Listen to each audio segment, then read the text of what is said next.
Agoyo ni Nyasaye maduong' erokamano gokinyi sani moloso thuolo mondo wawuoye wachne. In ja neno mar Lolwe TV. Nyinga gin Bishop Samuel Maroche Gola, aja sembo Kanyakala, ilora jigo, tidhi sikul Rambugu, ipenjo kotoyo unabaki, Nyasaye ogwedhi mang'eny. Adwa nasomie Jeremia 51 mawacho niya, Ruoth Nyasaye wacho niya, abiro kelo yamo maketho Babulon kendo tieko joma odakie. Abiro oro joma oa e pinje moko mondo odhi oke Babulon manaka mihudhi ma yamo keyo. Wadhi mbele, chieng' ma masira omake to ginimonje kendo gin koni gi koni. Mi giwe pinyno nono. Kik uwe ni jo-Babulon thuolo mondo oba asere, kata kik uwe nigi thuolo mondo gi manre gi gigi mag lweny. Kik uwe jo-Babulon mondo oba asere, kata kik uwe nigi thuolo mondo gi manre gi gigi mag lweny. Bende kik uwe yawuotgi mak unego, to tiekgi uru atieka pep. Achimo 6. Wachak 5. An Ruoth Nyasaye manyalo gik moko duto, pok ajwang'o jo-Israel gi jo-Juda. An Ruoth Nyasaye manyalo gik moko duto, pok ajwang'o jo-Israel gi jo-Juda. Kata obedo ni gisetimo timbe maricho e nyima kamano, an Ng'ama Ler mar Israel.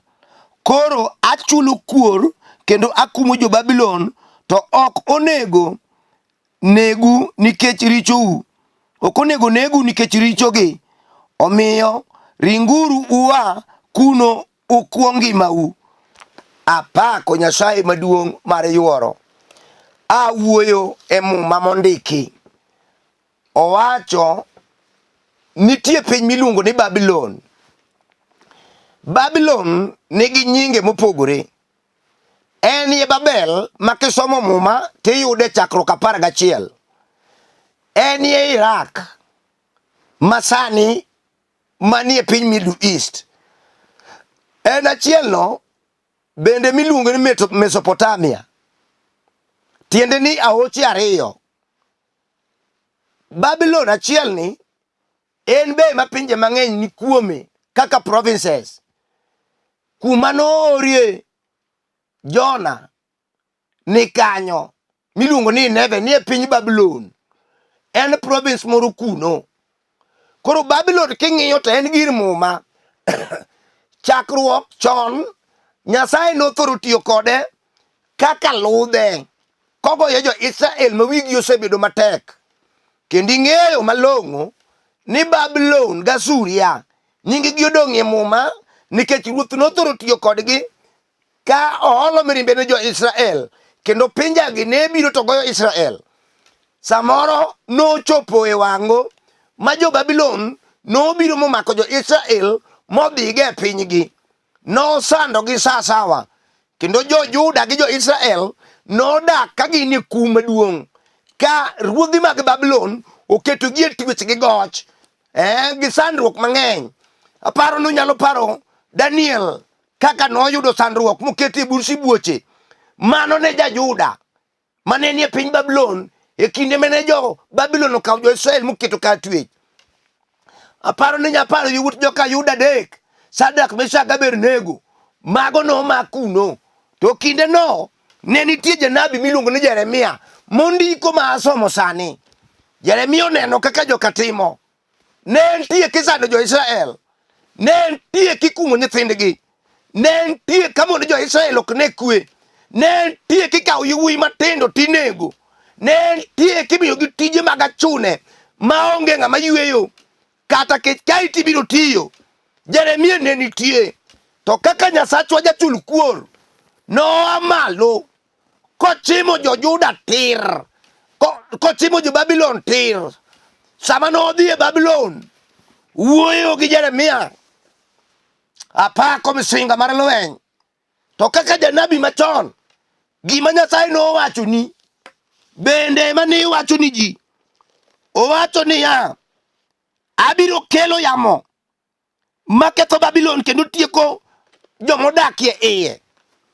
Nyasachwa jachul kuor, kata ji osetimoni tim mamono, madumi kwete, moyanyi midong' duk, idong' kionge ndhadhu, ichalo ng'ama otwe, ionge kwe, ionge kaka iwuok to kaka iduogo, lwenje goyi left and right, joma yanyi moloyo joma thiri to koro ng'eny, mamayi nyaka lowo, ono ni nyaka kong'o gi njaga, ono ni gik malalo ji, kamibetie iparo kaka niya piny gi lek maber, to lek orumo.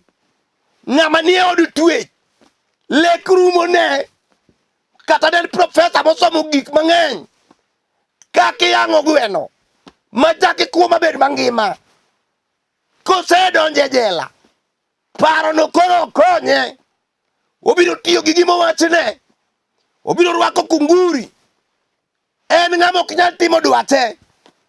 Jo-Babulon nodak, jo-Israel nodak Babulon kanie twech ilano, to Nyasachwa wacho ni biro kelo yamo mabiro tieko gi te.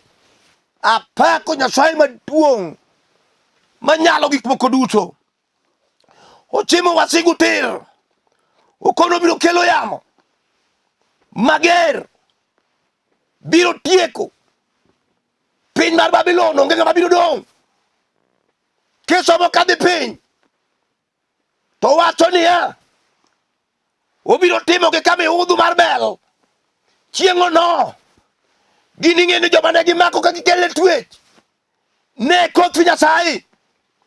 Awuoyo kodi mama, ang'eyo malong'o ni kaminenano, ji osetemi, lwenje osegoyi, jochien osechieni, pinje oseyanyi, anyuola ni kama onyuolie, ionge gi nying, kamitede, ionge gi nying, kuom jolibamba, ionge gi nying, kamitiye, ionge gi nying, ji duto te ochimi gi lweny mar agoko, imayo gigi te dhi, nyithindi rano dhi, puothi kawo dhi, mwandi kawo dhi, nyaka magi chuori manoweyigo, manotho to weyigo, ka yuochi okawo dhigo, giminyalo timo onge.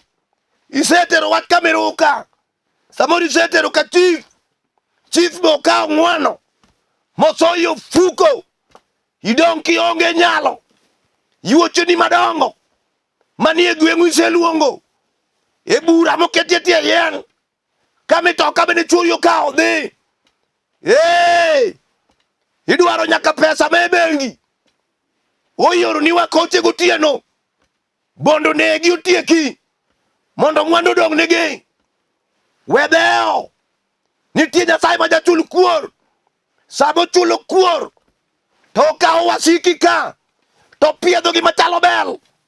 Ang'e Nyasaye no, ok onyal yie ni jal miluongo gi nyinge ng'ato sandi. Ang'eyo teko modak kuom wuoro, sama wuoyo gi Jeremia, to wacho ni an Nyasaye maler mar Israel, ok dayie mondo joga osandi. Okoni jo-Israel niya, uwinjo jo-Israel gi jo-Juda, e sama mierego biro dong' nono, to uto uringi, udhu pondi e mier mag tony, uringu matek. Nyasaye sama dwa chulo kuor ni wasiki, osiepna obiro biro kojuol, kata gin 10, wedeo, Jehova biro bambana kodgi.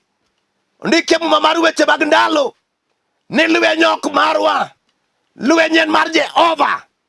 Ang'eyo malong'o, idakie dala moro, tichalo ng'ama otwe, ichalo mabus, kata be ni noko, to in me jela.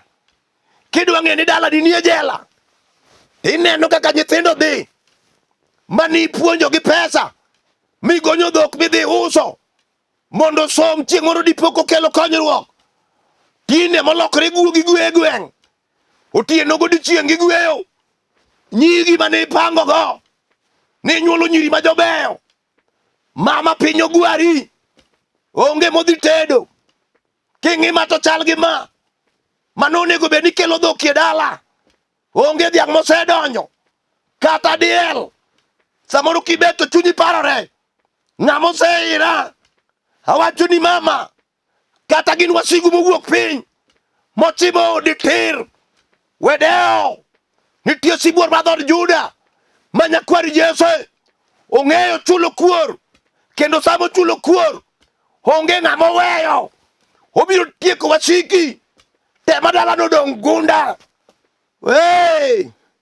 Moloyo ka in chi liel kata jachan, nyathi kich manopidhi e yor chandruok, manonego wene gigi ocham, imaye to neno, irane to neno, kata haki mare mar dhi sikul otame, odong' kokwaye kor gweng'. To ja higni 13, osiepna in mirano nyithindi ji, onego wuok kodi.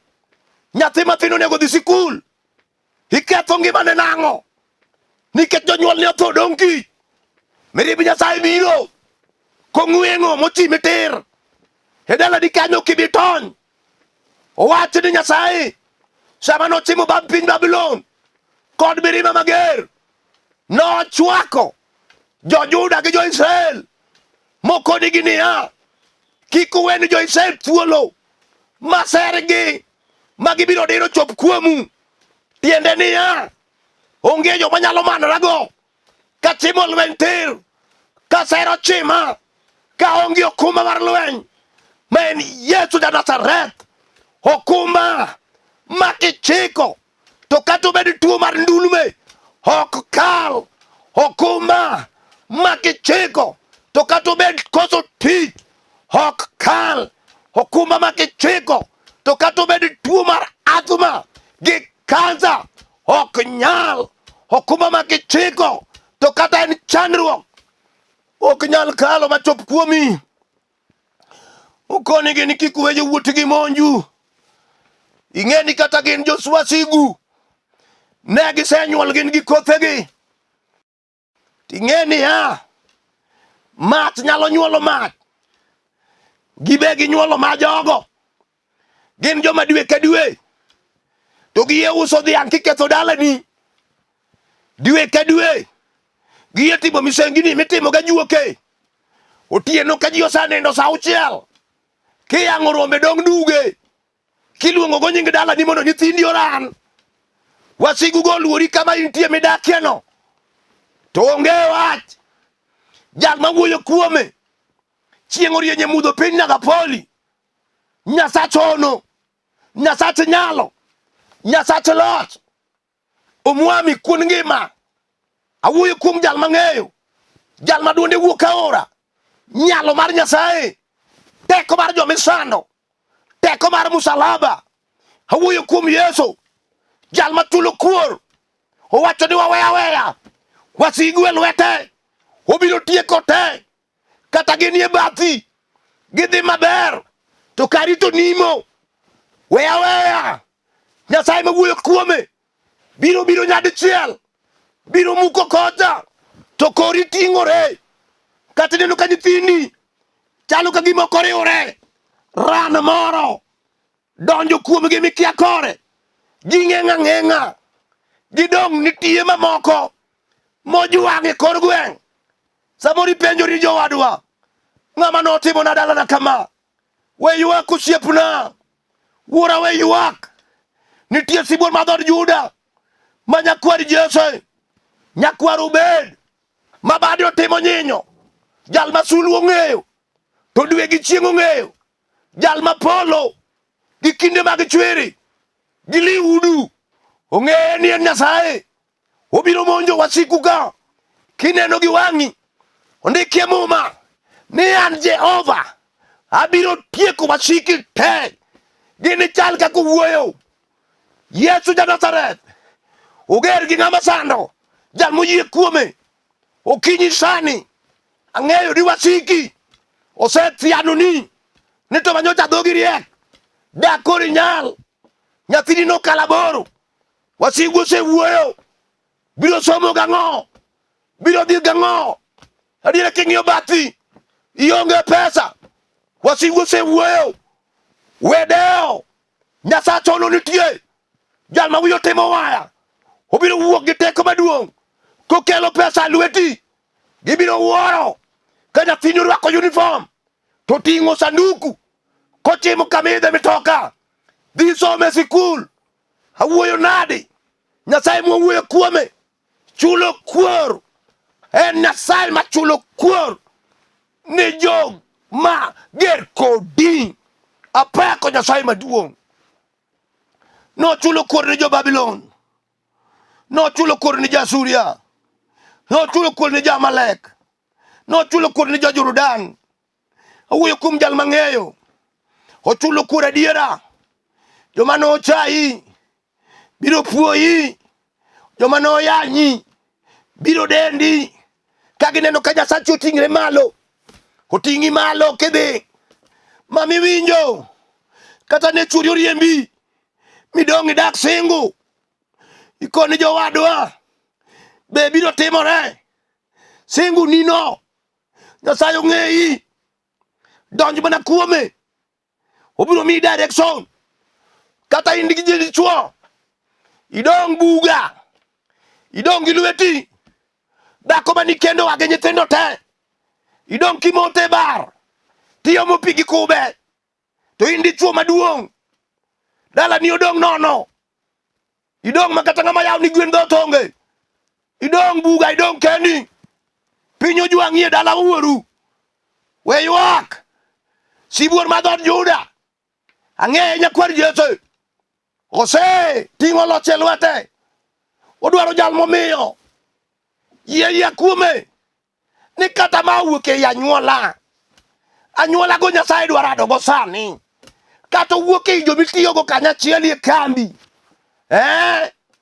manondhogi moluong ir jatelo moriembi oko kata ok oriembi omiyi warning e gimikia wedeo joma ne ochiko ni obadho biro moki obadhono kata in ka to tuoche donjo e odi machal miloko gi gala otami ng'eyo korgi isetemo gi jolemo mag mirieri mokoro gik moko nono to we awachni nitie Yesu ma kichimo tir gokinyi sani kod Jehova ikonya igola dho sibuor mosemaka samora wuoyo sani to wasiki osemaki kanyang' momako dhano ringo go matek kochimo nam kata jigo koke got malo nyang' kia onyalo donjo e pi osungu ng'atino mine kodok koni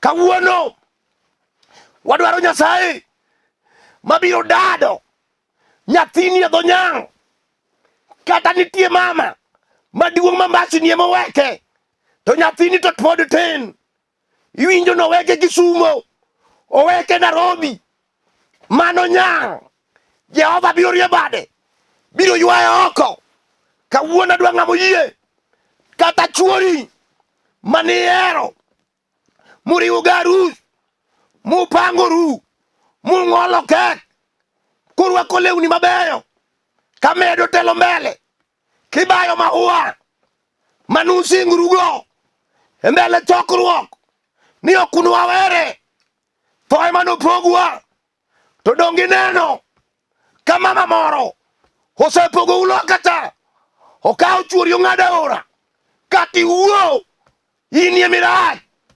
owetene koni mama bi ing'eni dichuo nyalo kendo mondo apar weri gi James mama ng'ama idogire onge idong gi nyithinde mier idong gi nyithinde odi kokuyo kata sabun ma nyithinde luokrego okawo pesa otero loka cha dhako wadu okawo chuori iwinjo ka litni matek kaka itimo onge we ywak, nitie duoko moa e kom duong'.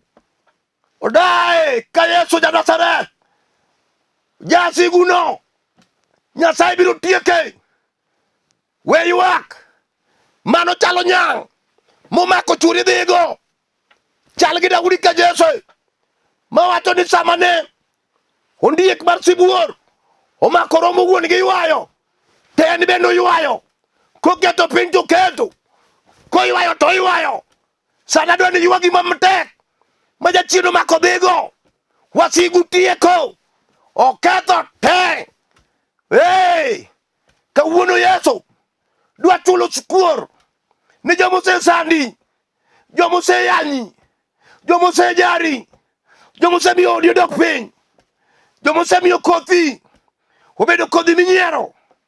Oh, Yesu ja-Nazareth kawuono chulo kuor noganda mosegombo mondira mondo gikaw puodho gi pur. Chulo kuor, asewinje kolongo ng'wengo matek, ng'wengo mag boche polo, asenene koselor matek.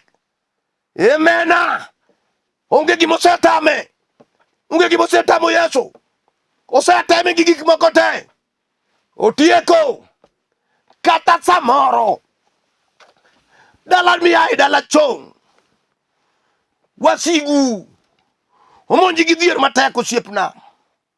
Isetemo ni mondo iya malo gi nyithindi, nyithindi osomo nigi barua, ka gidhi Nairobi, gidhi Kericho kata Mombasa, gik miwinjo ni gitimo ok gik mane gisomo.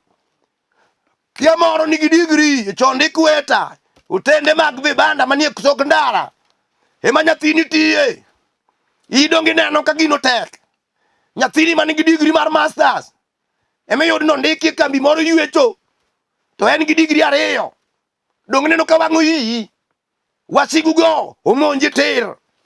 Dong neno ka kata uloso gotieno, miluongo nyithindi iwuoyo go, ukono mera, adwa nubed kama, ka piny ru, iwinjo na achiel kuom gima omako ter simo lotewa, achiel kuom gima omaki nie jala kodiaga, kien to ter ka polis, kia notimo nyathi monadi, moro kia okwelo, moro timore piny.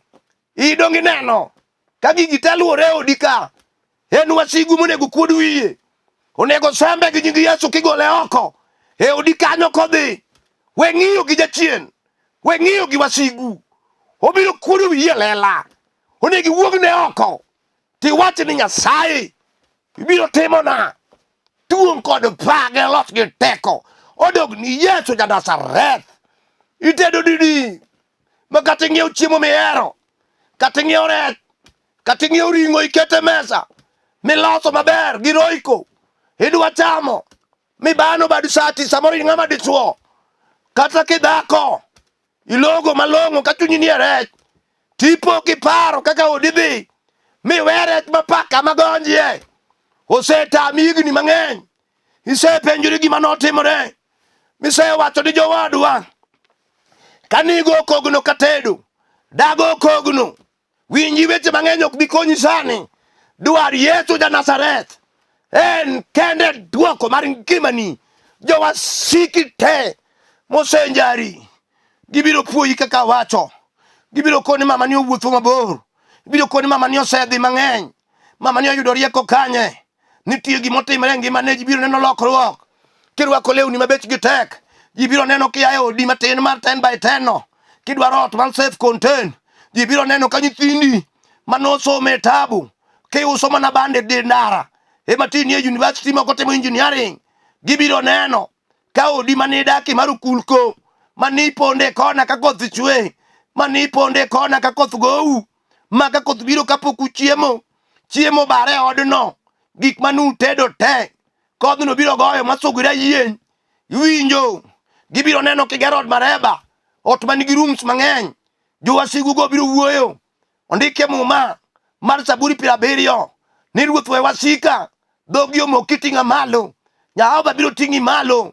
Kothi manoweigo mama ka chuori onindo kapod tin, tidong' gi nyikwa mama umoko matin, isedangri kodgi, gichiemi otong'o, gichiemi miere, giwuotho ka gikwete ka gidongi, lewni mane girwako kata ma girwako sani gin mana mikwayo wedeni ka orade liel ni nyanga ne miya lewni matin ma nyithindi oingo, adhi ame nyithindo orwaki, nyithindi donge chandruok adieri ng'eyo, winji mano mana kawuono, dwari Yesu mondo ne ka ngimani lokre kiny, Jehova biro kelo lewni gi sanduke, gibiro yiero ma girwako.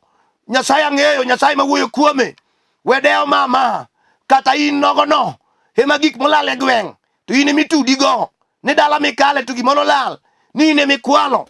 Jomoko se nyaka wacho ni jajuok, nikech oneno kidhier, ikawo juok te ma dalano iketo kuomi, ni jajuok to pok iro gir ng'ato. Adiera dala uonge ng'ama ido, kata kane ionge ng'ama ido, en mana gimoyudi mobandika kamitedeno. We ywak, Nyasacho biro tieko wasigu te, ka ok ginyalo warore. Di gima miyo ng'ato dong' mana warruok, to kodagi warruok, Nyasacho wacho niya, biro tieke kaka notieko jo-Babulon. Samoro wuoyo kama, osiepna, isomo michopo university, to in ema tidokri ngere gweng', kitero nyithindo sikul, tiwacho ni kik ubed ka wuod jokojwang', mosomo mowae nono, ti oduogo do tong'u. Nyithinda dwa nubed jomadongo, kata itiwo kodi example ni se fail, jogo kia, Nyasaye mawuok dichiel, onyalo ting'i ma ji neni, ma ji wach ni jowadwa. Kara Nyasaye en Nyasaye, Nyasaye en Nyasaye, Nyasaye biro matek, samose jari, Nyasaye biro matek, samose nyoni piny, obiro matek, kisegiki okuta, obiro matek, kageno serumo, obiro matek, kionge paro, kapachi oseneno gik mang'eny.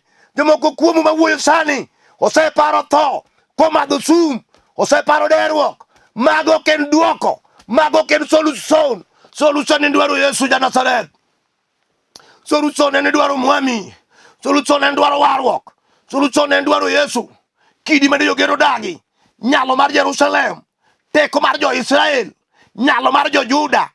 Ng'at moyie kuom Yesu ok none wich kuot ngang'.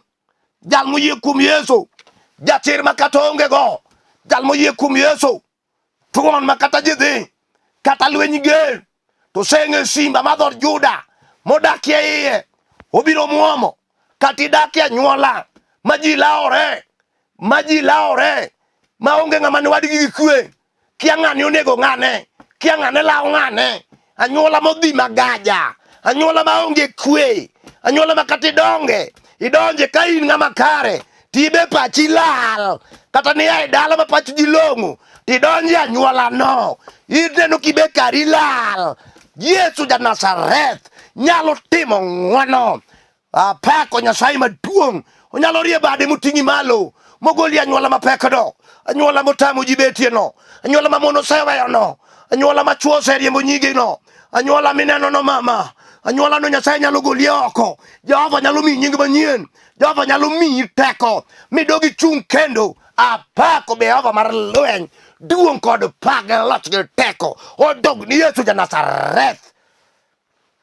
Ji oseyanyi ni jakong'o, samoro ji oseyanyi ni janjaga, koni gina madho kawuono kende.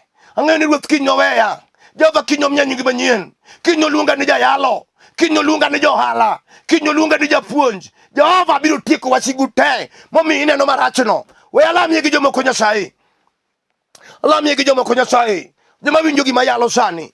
Riari abadi kama, adwa lamo kodi Ruoth Nyasaye maduong' mar yuoro, okumba, abiro iri sani, ondike muma masomo, ni kata sere, kik wawe chop kuomwa.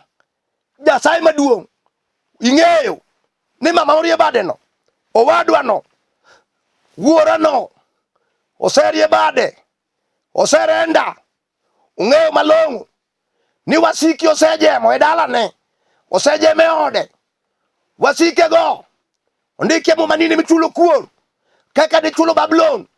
We dwach otimre kuomgi, mondo ging'eyi. Nyasaye, ting' mamano malo gi nyithinde, ting' nyakono malo, ting' kijana maywakono malo, we obed gi neno, obed gi yie ni timo. Nyasaye maduong', ang'eyo ni gima kwayi timo pile. Nyasaye mar yuoro mang'ongo, alamo ni jotichni, alamo ni jotichni, alamo ni kelo kanie piny Nairobi kae, Lolwe Station, Gwedhna dichuogno, gwedhna wuod semeno. Nyasaye maduong' mar polo. Gwedhna min oda. Maselina piyo Maroche. Kama nitie piny Kabiria. Nyasaye maduong'. Gwedhna diel. Kanie piny Kibera. Gwedhna dichuogno gi ode. Pare Nyasaye. Ting'e malo. Weyo ng'e wachni. Nyasaye maduong' mar yuoro. Collins mawuod odero. Mawuod ugenya Nyasaye. Gwedhna go kiting'o nago malo. Nyasaye nyasembo nyawera. Timne Nyasaye osedwaro gik mang'eny kuomi. Timne wuod obul Nyasaye mar yuoro. Nyasaye timne Ogembo Paul. Apako misinga mar lweny. Apako Yesu manitie. Nyasaye timne Sila mawuod Kupa. Manie Kupa kanyo. Itimne ono maduong' kiting'o ode malo. Nyasaye timna Amos mawuod odero. Mawuod odera kanie piny Kabiria. Ting'na dichuogno malo. Ting'na James mawuod Kanyamwa. Nyasaye maduong'. Parna kanisa mar the finished work at Calvary. Chung kode Nyasaye. Alami misinga mar lweny. E nying Yesu Kristo ja Nazareth. Amen. Adwa na wachni nikech samoro idwa ni wuo koda e simo. E wach miwinjo momuli no. Nyasaye nyalo timo ni gik madongo. Idwaro ni mondo awuo kodi e simo kata lamni. Mae namba na makigoyo tiyuda. 07 400 87 57 5. Anuoyo. 07 400 87 57 5. Aleme kanisa miluongo ni the finished work at Calvary. Man Olympic Kibera. Kidwa biro kuno ka in town kaun mitoka namba boro. E railways kata namba 32. E Kencom. Biro keli nyaka Olympic. Kichopo kanyo tigoche na namba no. Nyasaye ogwedhi mang'eny. E nying Yesu Kristo. Shalom, shalom, shalom.